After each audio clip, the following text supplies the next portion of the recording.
Today's video is all about Mary Poppins. I'll be reviewing some of the most beautiful editions of the books, and we'll also share a little trivia and discuss the differences between the books and the movies. Author Pamela Lyndon Travers was born Helen Lyndon Gough in 1899 in Queensland, Australia. However, she spent most of her career in England, working for many years as a journalist.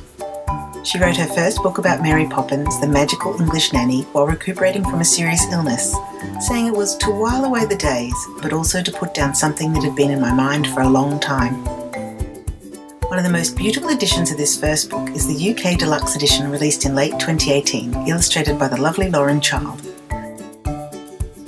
Her art style is instantly recognisable from her series featuring the hugely popular Charlie and Lola, as well as the Clarice Bean series.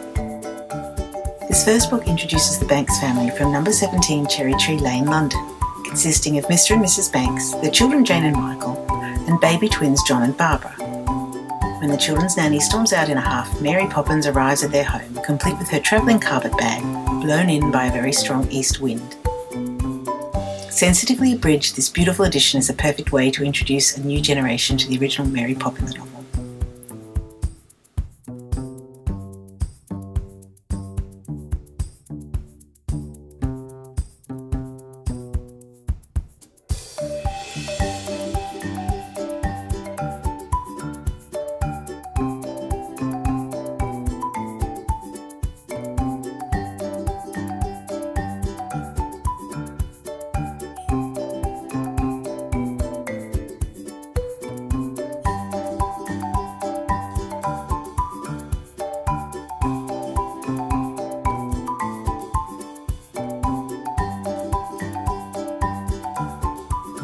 A US gift edition was also released in 2018 with artwork by Spanish illustrator Júlia Sardà.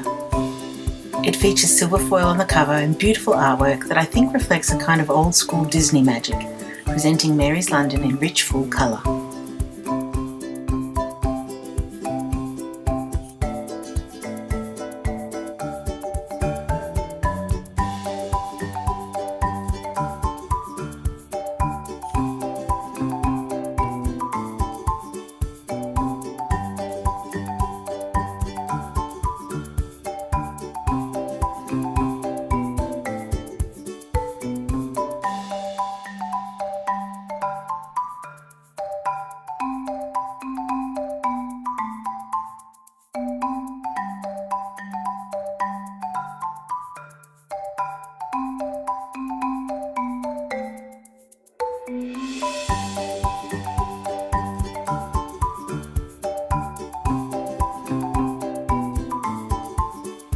Mary Poppins Up and Away is a charming storybook with ornate laser-cut pages and delicate illustrations by Hélène Druvert. It takes its readers on an enchanting journey over the rooftops of London, under the sea, and everywhere in between.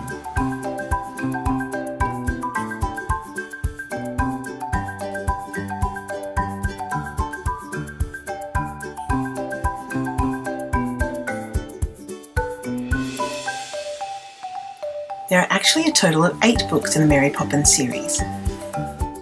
The 80th anniversary edition collates the first 4 tales and incorporates Mary Shepard's original illustrations.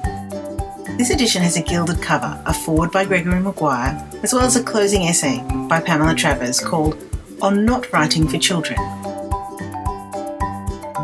Mary Shepard, in case you didn't know, was the daughter of Ernest Shepard, famous for his illustrations of Winnie the Pooh and the Wind in the Willows. In fact, Pamela Travers originally approached Ernest Shepard to illustrate Mary Poppins, but he was too busy to accept the job. You might think her father then recommended his daughter for the work, but in fact, Travers happened to see a Christmas card she had designed on a friend's mantle and selected her directly, despite Mary Shepard being only 23 years old at the time and quite inexperienced as she was just fresh out of art school. Travers asked Shepard to base her likeness of Mary Poppins on a wooden peg doll with painted black hair and a turned-up nose.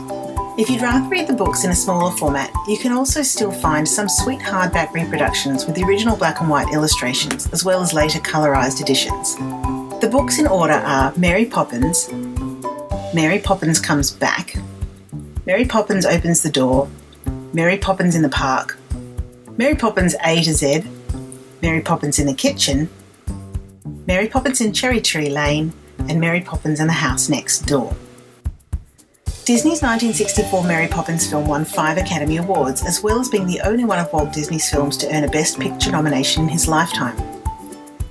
Disney's daughters had fallen in love with the Mary Poppins books and made him promise to make a film based on them. However, it took him 20 years to convince Pamela Travers to let him adapt the first book of the series. Unfortunately, as many people know from the film Saving Mr. Banks or the Mary Poppins She Wrote biography, the author hated Disney's adaptation of her book. She thought the film was silly and sentimental and had completely misinterpreted the personality of her main character. She didn't even like the music.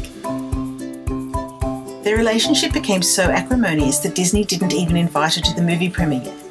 She had to wrangle an invitation from an assistant, and she literally wept at the screening. She was so unhappy about the experience that when she granted permission for a stage adaptation in the 1990s, she agreed only with the stipulation that no Americans work on the project.